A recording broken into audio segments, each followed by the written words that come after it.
I came down to New York town, got out and started walking around. I was up around 62nd Street. All of a sudden comes a cop on his beat.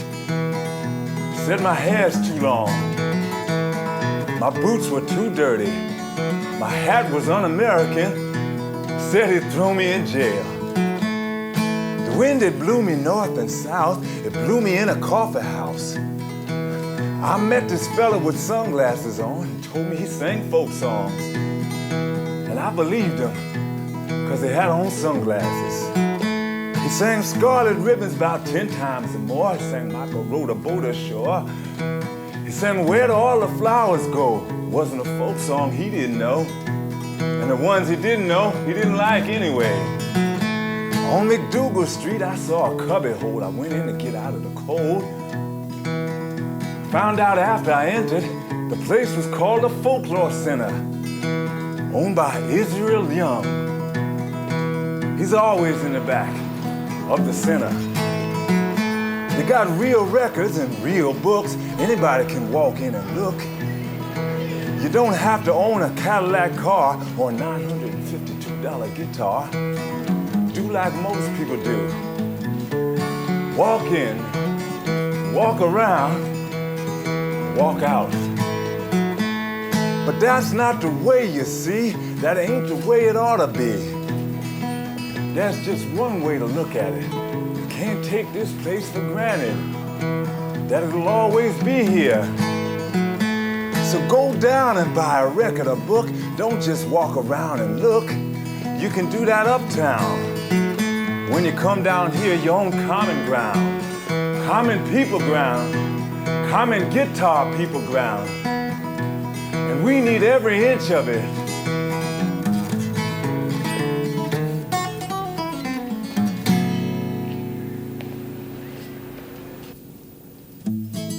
After dropping out of college and hanging around Greenwich Village for some 10 years, I opened the world's first Folklore Centre on MacDougal Street in 1957. It instantly became the meeting place and often concert hall for the growing folk music movement in the USA. The Folklore Centre was a great hangout and extremely popular as it was uncommercial. You'd never know who you'd meet at the store. Anyone could, as Dylan wrote, walk in, walk around, and walk out without having to buy anything. I met everybody from the whole world and wrote about it in Sing Out magazine for 15 years before leaving for Sweden to open up a new folklore center in Stockholm in 1974. I also had my own newsletter that was filled with information on those appearing on my concerts or radio programs. I couldn't have had a better time or earned less money than I did, but I felt a part of everything that was happening, and I enjoyed that to the last minute. I had concerts with everyone passing through New York. The New Lost City Ramblers, Dave Van Ronk, Bill Monroe, Tim Buckley, Big Joe Williams, Bob Dylan, Gene Ritchie, Phil Oakes, Elizabeth Cotton, and perhaps 1,000 others by the time I left for Sweden in 1973. I also had poetry readings every week, and when I opened a new store a block away, it was the Fugs they read at the opening. I even had a popular radio program every other Saturday that was 2 hours long for WBAI, the best progressive radio station of the time.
You're listening to WBAI 99.5 and your listener-supported dial a little above normal.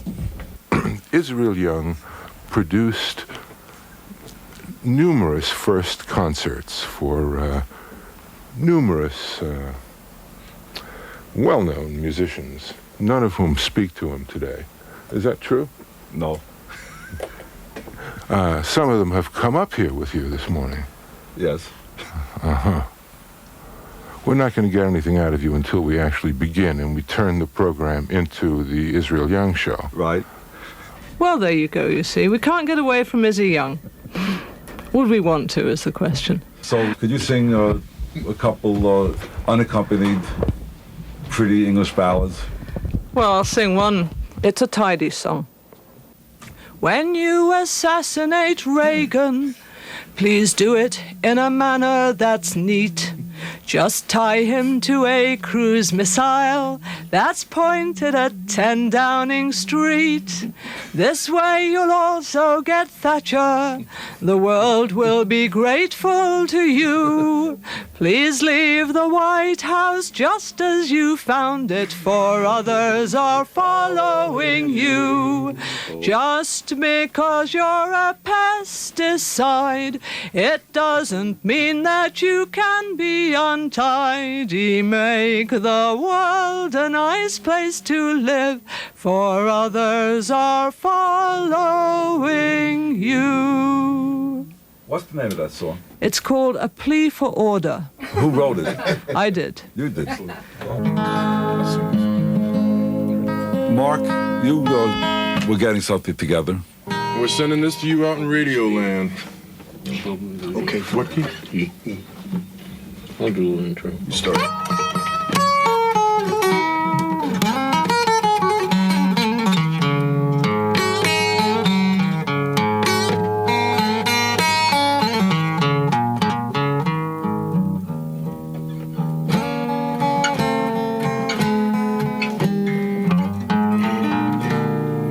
Little rain falling, the clouds just wasting time.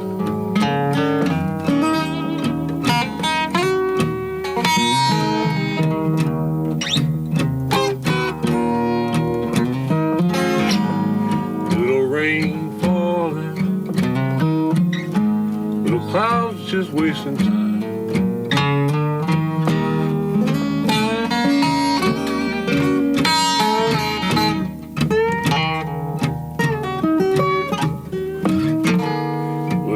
Falling all on this little love of mine.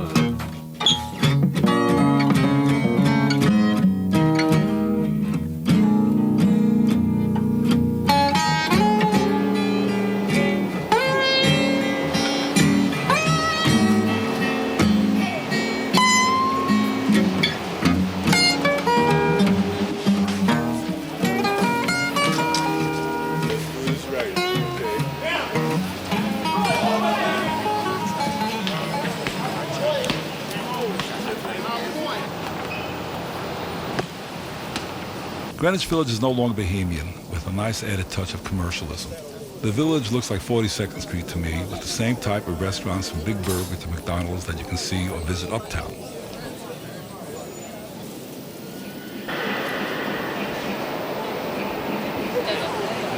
Most of my old favorite places are gone. Only one or two second-hand bookshops are left from the 50 or so that were active in the 50s and 60s. I couldn't open the Folklore Center in Greenwich Village today, not only because of the rent, but because a meeting place like mine is no longer needed.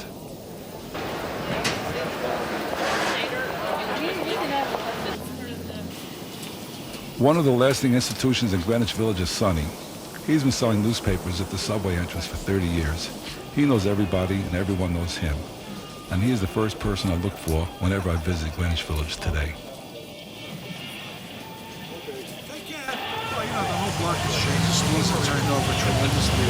So what's the change do you see? Emilio's I'm away just, 15 years Emilio's now. just left.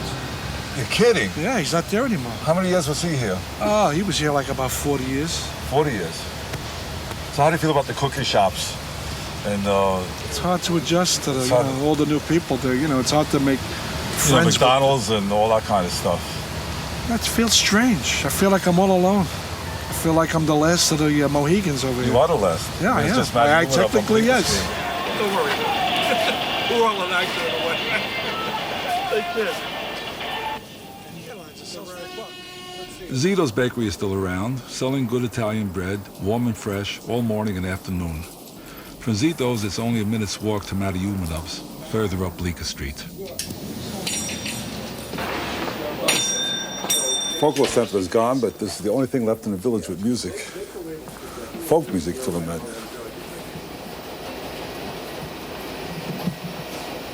There actually is a definite upswing the last year or two in sales of acoustic instruments. There's no question about it. That's good. It is more back to basic stuff. I find more kids coming in here. Kids come in, if it's their first or second guitar, they got to have an electric guitar, usually. But I have had a larger percentage of them getting back to starting with an acoustic guitar, which is good. That's my theory. That's which why is I good. came back. And I also find that in terms of the electric guitar stuff, all the fancy hardware, the hot rod parts and all that stuff, that too is dropping some, and it's even when they want an electric guitar, they want the more basic stuff, which is good, actually. I find it's very good. I'm glad to hear that, actually. Yeah, there's no question about it. So would there be a chance for me to open up a folklore center in the village? Absolutely not. Arthur Lugoff started 30 years ago, and although as impresario he presents all kinds of music, mostly jazz, his village gate is still a performing place for folk musicians from all over the world. I'd say the old freewheeling coffee shop atmosphere is pretty much dead, although the Figaro is around. And some of the Italian coffee shops have made a comeback. The Cafe Dante on MacDougal Street. There's a few places on Greenwich Avenue. But the freewheeling bohemian cafes and the artists and the so-called artists and performers, I think that period is gone. I mean, now it still has an atmosphere. Thank God the buildings are still low. There aren't too many high-rises in this part of town. The people living in the tenement houses have kept it that way, and the people on the bottom have paid the rents. And those rents are enormous. Some of the people here on Bleecker Street, there are 3 empty stores now. I know the liquor shop that had to go out of business, Waverly, the rent went up to $10,000. Many of the business have gone out because they cannot afford the high rents. And that's not made it a very good situation. It doesn't give really enterprising, artistic entrepreneurs a chance to get into the business.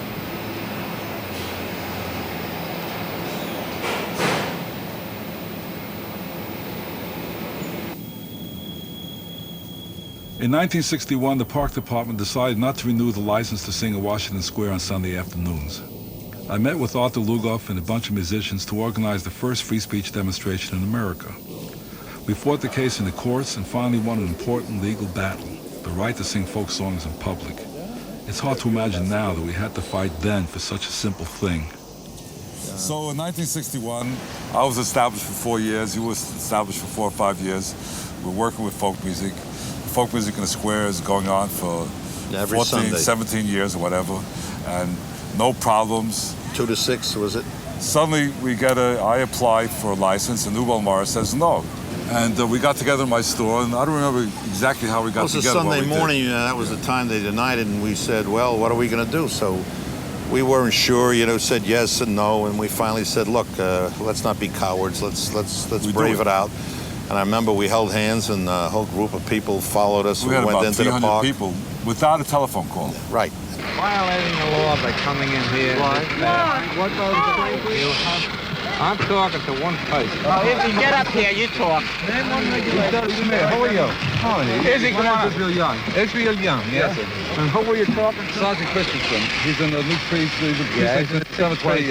And what did he tell you? He said that we can make a demonstration in the park if we don't make any unnecessary disturbance of the peace. It's against the park regulations.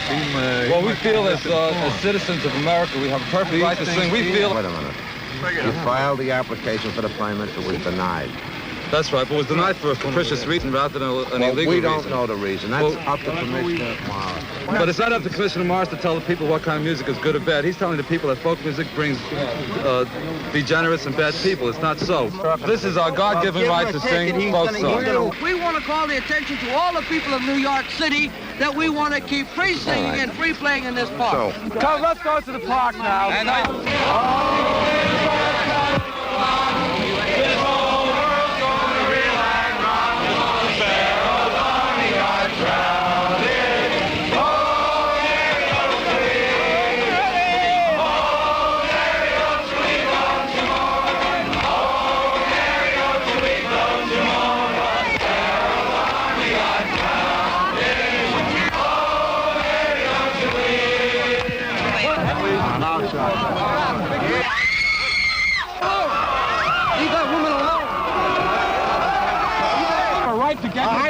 outside.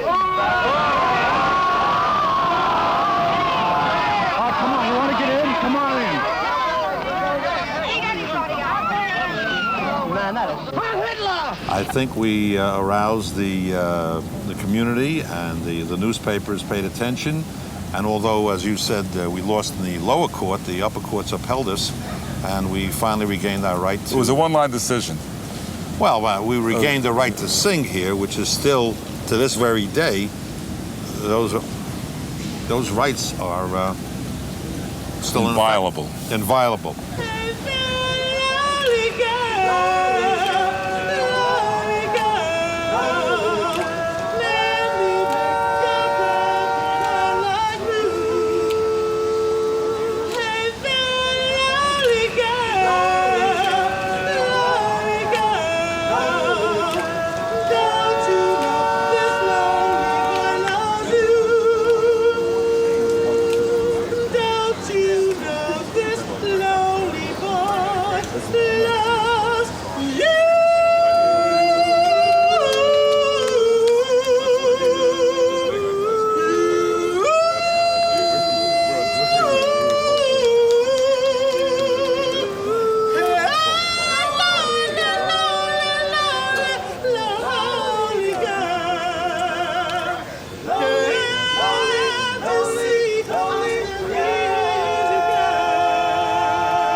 If there was any place to open a folklore center in America back in the 50s, it would have to be MacDougal Street, the meeting place of poets and writers since the First World War. So then I found out that there was a store empty on MacDougal Street. So I sold my insurance policy. I got $1,000 out of it.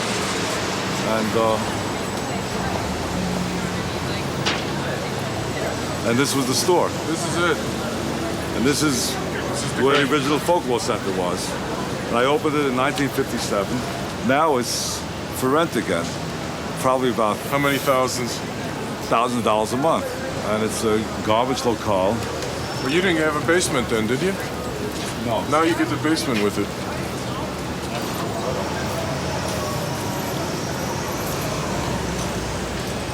And that's the old folk city. It used to be called the Fifth Peg, which I started in 1961.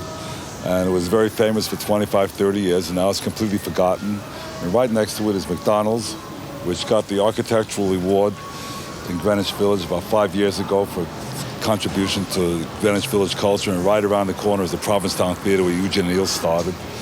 And there's my old store right over the Village Donut coffee shop. I was there for 15 years, and it closed down in '78. And on top there where the air conditioner is, that was my apartment. I was paying $75 a month, and everyone said I was insane to move to Sweden with having an apartment for $75. So that's what it's come down to. This or Stockholm.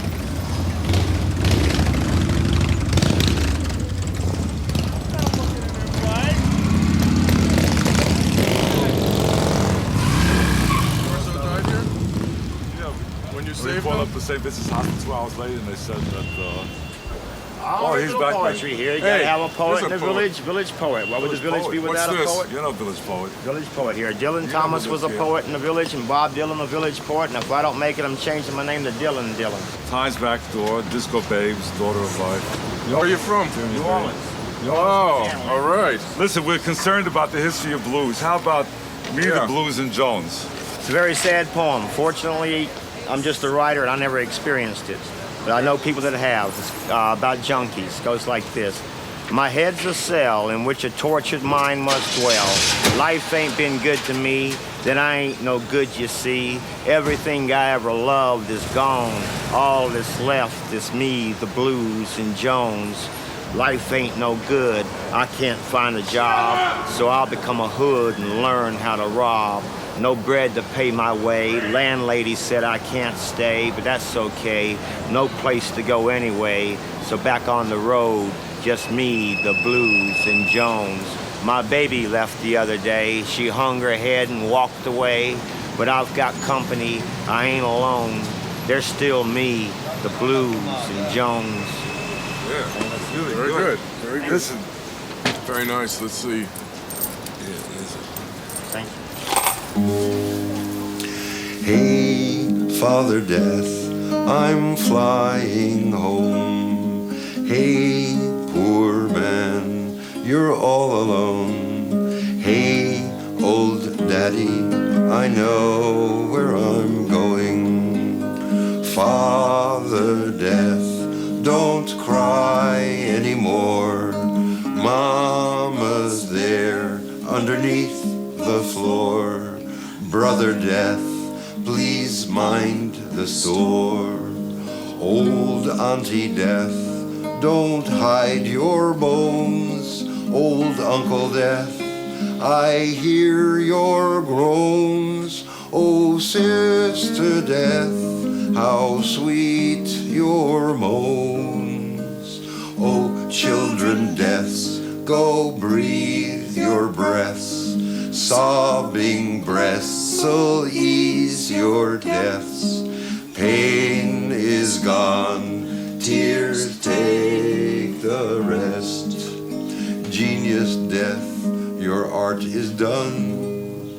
Lover Death, your body's gone. Father Death, I'm coming home. Guru Death, your words are true. Teacher Death, I do thank you for inspiring me to sing these blues. Buddha Death, I wake with you. Dharma Death, your mind is new. Sangha Death, we'll work it through. Suffering is what was born. Ignorance made me forlorn. Tearful truths I cannot scorn.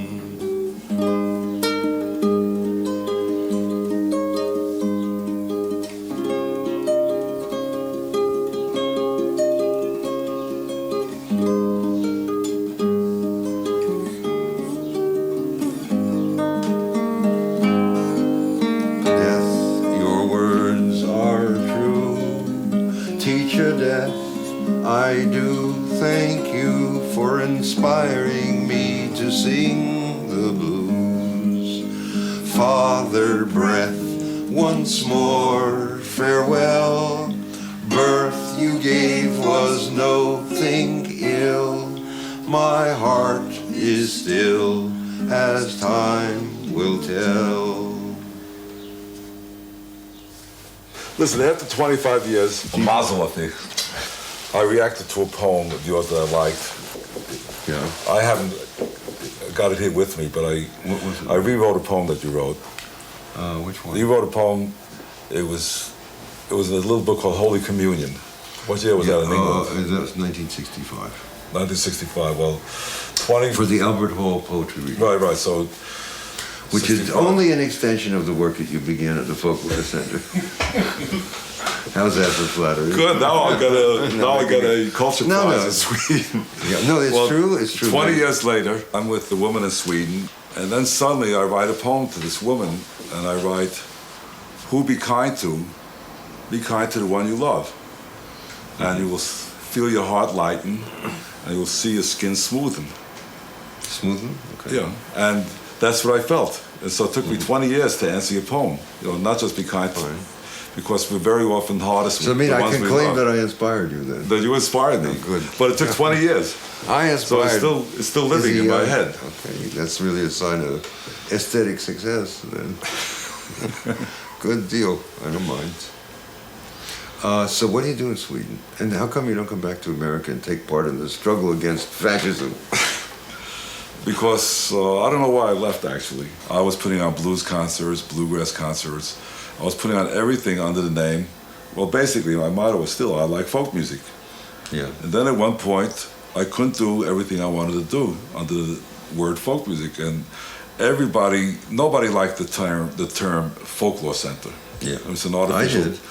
It's an artificial word. Some English lord wanted to, preserve old farming culture, 1820. And I felt under the name folklore, I could have dancing, I could have music, I could have everything. If it was called Folk Music Center or Folk Dance Center, I couldn't have everything.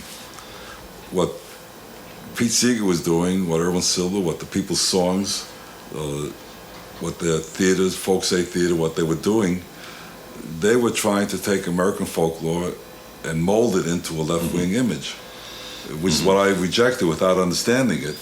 Yeah. And then, when the commercial thing took over, the commercial interest really destroyed folk music, much more than the left-wing people did, because the left-wing people are still around.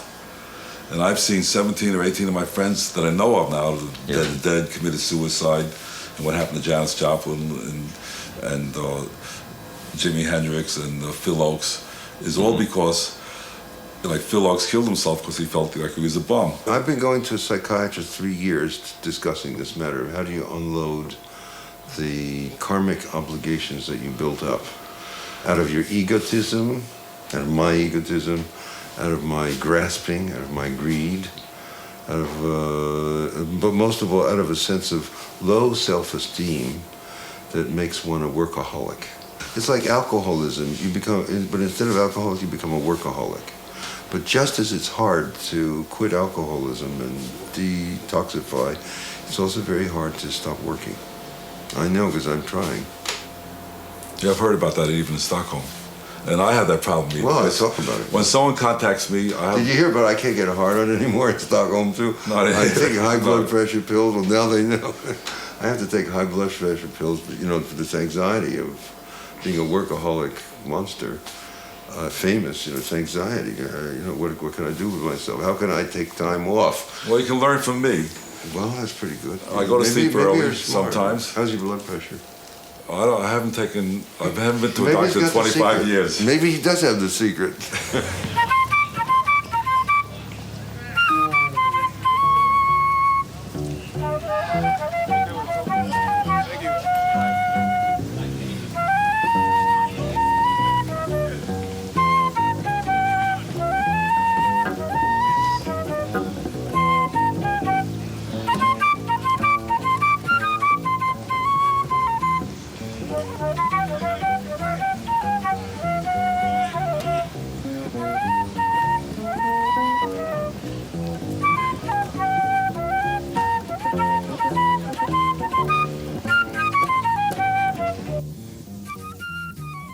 A young kid, Arthur Levy, used to come to all my concerts.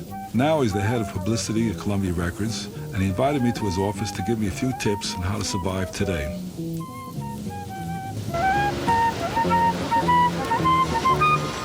Izzy, I think if you were to come back to New York in any form today with the Folklore Center, I think it would be a tremendous success. You might have to do a couple of things that might not be great for you to do. You could have a Folklore Center logo on records and on concerts that you would promote.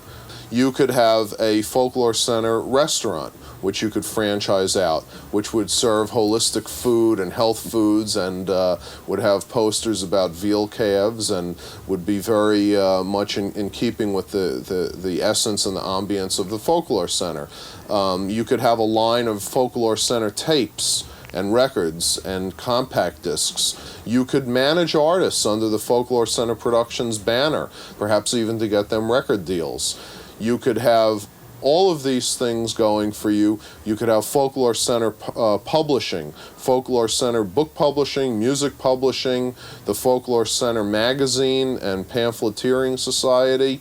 There's any number of directions that you could go in, all under the auspices and the banner of the Folklore Center on 6th Avenue. Or maybe it wouldn't be on 6th Avenue. Maybe it would be uptown on the Upper East Side. Who pays the piper calls the tune. Whose bread I eat, his song I sing. Paola's not an unmixed spoon. Pig nose led by a golden ring. America, land of the fee. America, home of the knave. Jeweled casket of the Indian brave. Golden tomb of black liberty. Oh, who calls the tune must pay the piper. Singing while ye eat, well, you can choke. Sinuous but deadly bends the viper. And the American century ends a joke.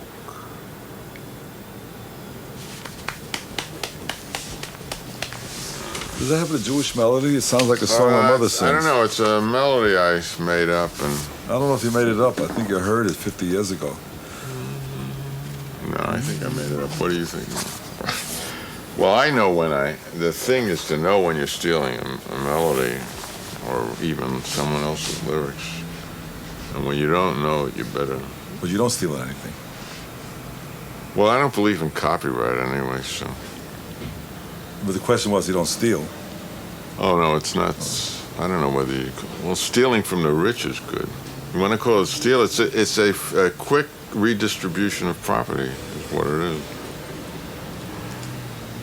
You know, so if property is theft, then theft is property. The Fugs were always part of happenings at my store. Tuli Kupferberg and Ed Sanders were the opposite poles of American life for me. Tuli, Jewish, whirling, mumbling in a world of doubt around himself, and Ed, Christian, the hero of American movies, straight up and down, always looking forward. I still need both parts. So I'm going to read a poem about keeping an idealistic aspect to your existence. It's called The 5 Feet. You can always fight the foulest grief with drinks and thrills. You can channelize your septum with $1,000 bills. But you'd better get obsessed again on the change wheel's rungs, or they'll let the tumors grow in the hummingbird's lungs. You have to have 5 feet to skitter down the road. 1 foot in the grave, 1 foot in the glitter, 1 foot in the gutter, 1 foot in the glory, and 1 foot near the grail. D.H. Lawrence said to build a boat of death upon that main. Well, you'd better patch the leaky boat of life. Call it Paradise Plain. There's nothing wrong with writing verse on a foam-flecked oar, even if we cannot join Matisse through Plato's door. You've got to have 5 feet to skitter down the road. 1 foot in the grave, 1 foot in the glitter, 1 foot in the gutter, 1 foot in the glory, and 1 foot near the grail.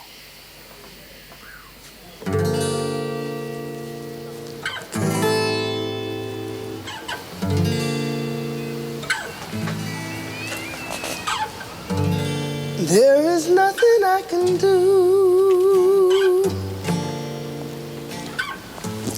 if you leave me here to cry.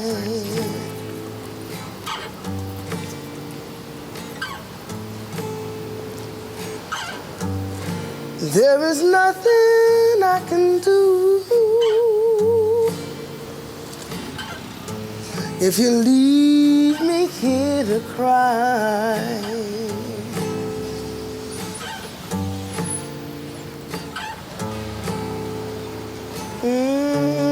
My love will follow you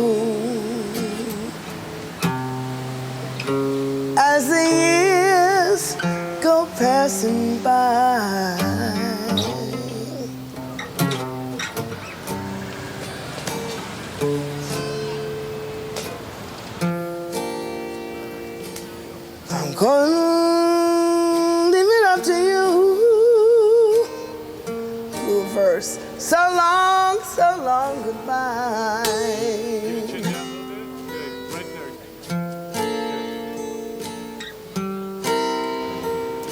I'm gonna leave it up to you. So long goodbye.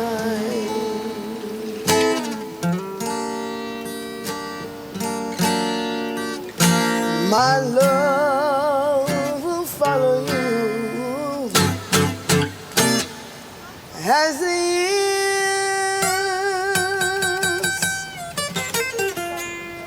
as the years, as the years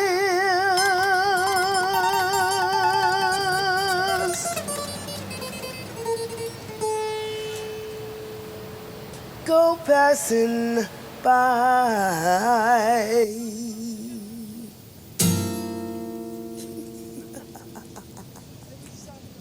Mayor Ed Koch was a constant visitor to the old Folklore Center. He knows as much about the village as anyone. You know, I look at the Bohemian community, and there I'm including the artists,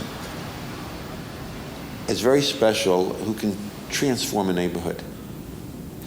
And it is quite true that Greenwich Village, while it still is a magnet and attracts people because physically it's different than the rest of the city, foolishly the artists didn't get together and buy the buildings and turn them into co-ops when they were cheap. They were just happy to pay low rents because they were all illegal, and the landlords then, as the areas became more fashionable, Soho in particular, started raising the rents, and then rich people moved in. First rich artists, of which there are some, and then just rich people who are not artists. Yeah, but it's still called Bohemian, which is what I'm against. Well, okay. The streets are dirty, the factories are right next to these fancy galleries.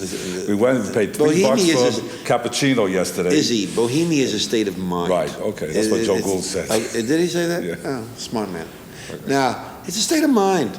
But I am saying that the artists ought to look to areas in the Bronx and in Brooklyn, factory areas, and we would help them, where they could come in and with their own blood and guts and build up their handicraft and their brains, build communities.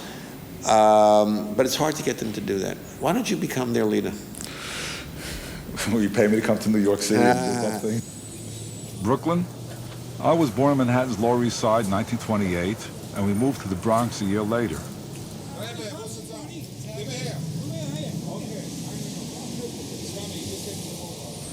In 1948, we bought a Shomer Shabbos bakery in Brooklyn. Mom didn't like my going to the folk music racket. She wanted to become a good doctor instead, or even a lawyer. My brother Oscar followed my father's footsteps, and he's still a baker, and I admire him for that.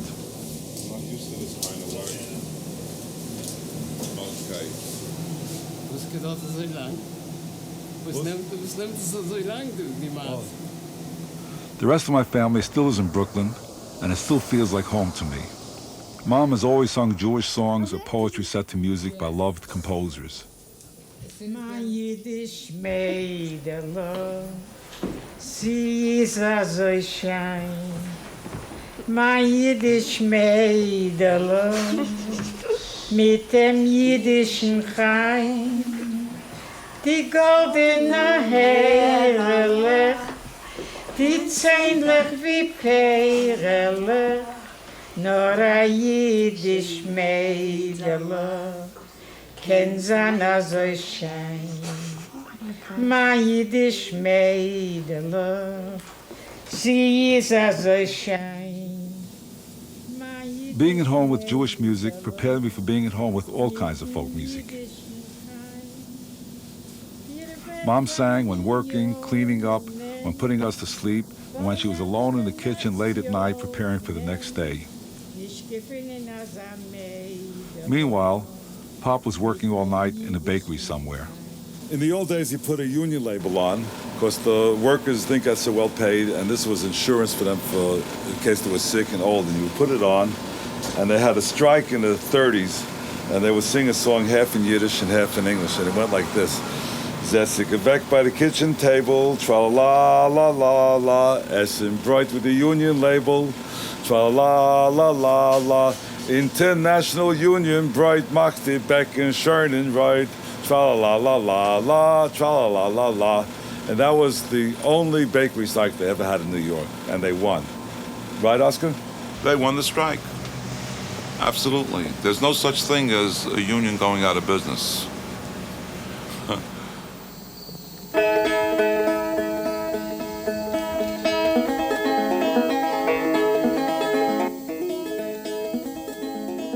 Pete Seeger was a villager in the 40s, and I used to go to all his hootenannies, even if it was too political for me at the time. We worked together on Sanga magazine, the first anti-Vietnam War concert at Carnegie Hall in 1965, and dozens of concerts promoting traditional music. We're both a bit older now, a bit more easygoing, but working hard as ever. Pete cleaning up the Hudson River, and me getting my newsletter together in Stockholm.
I'm not much of a singer anymore, you know. I'm mainly a song leader. If I can get the crowd singing, they're not listening to me anyway. So I'm going to a Pete Seeger concert. They say, how did he sing? Well, come to think of it, I didn't hear him. I was so busy singing.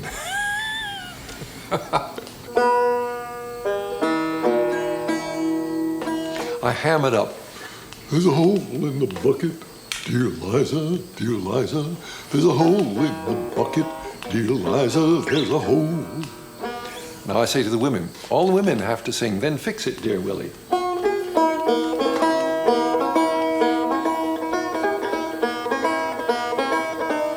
And about 20 women out there will be singing it. Pretty soon there's 100 women, pretty soon there's 1,000. And I say, but how shall I fix it, dear Liza, but how shall I fix it, dear Liza, but how? With a knife, dear Willie. Go through the whole story. Well, there's an equally great song between men and women, which I think may have started off in Scotland, but it maybe starts off somewhere else.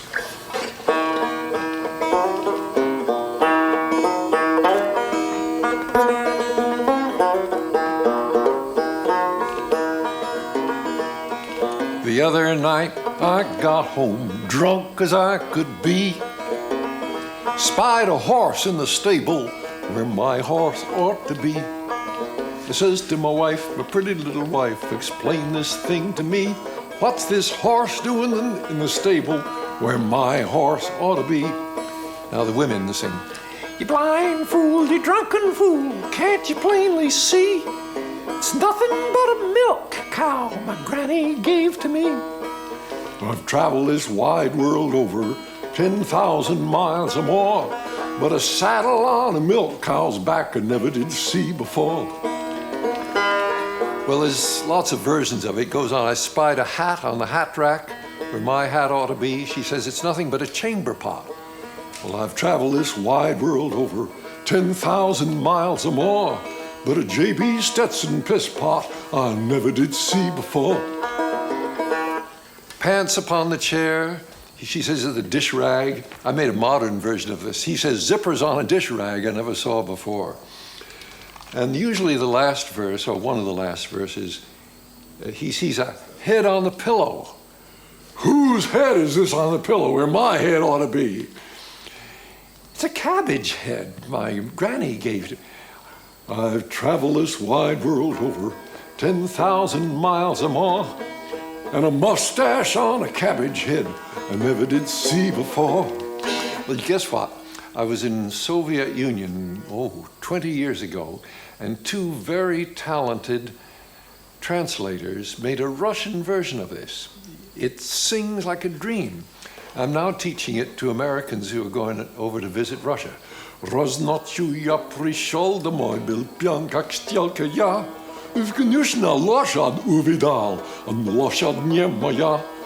Своей хорошенькой жене сказал супроком я. Зачем чужая лошадь там, где быть должна моя? Goes through the whole thing. I'd like to know how do you make up a tune? There's not a music school in the world that I know of that teaches people how to write melodies. They all throw up their hands and say, oh no, it's inspiration. There must be some place that teaches you how to write melodies. Never heard of it. Oh, they teach you how to harmonize a melody, how to accompany a melody. But how do you teach them to write a melody? Who gave Tchaikovsky the idea for some of his melodies? Well, where do you get your melodies from? Swipe them. And the one.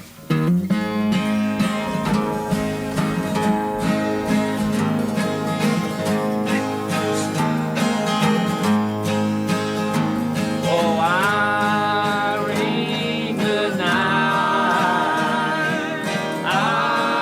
Irene, good night. Good night, Irene. Good night, Irene. I'll see you in my dreams. Last Saturday night, I got married. Me and my wife settled down. Sometimes I take a great notion to jump into the river and drown. Irene, good night. Irene, good night.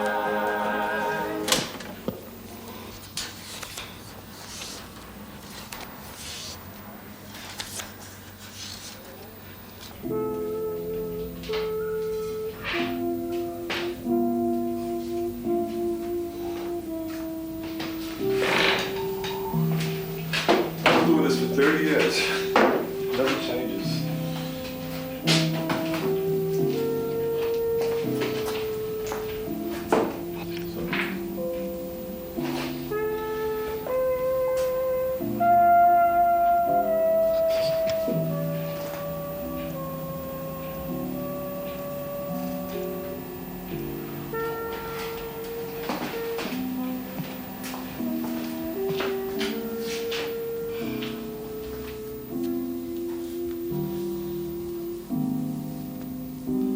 Et nytt møte og all den smerte det innebærer.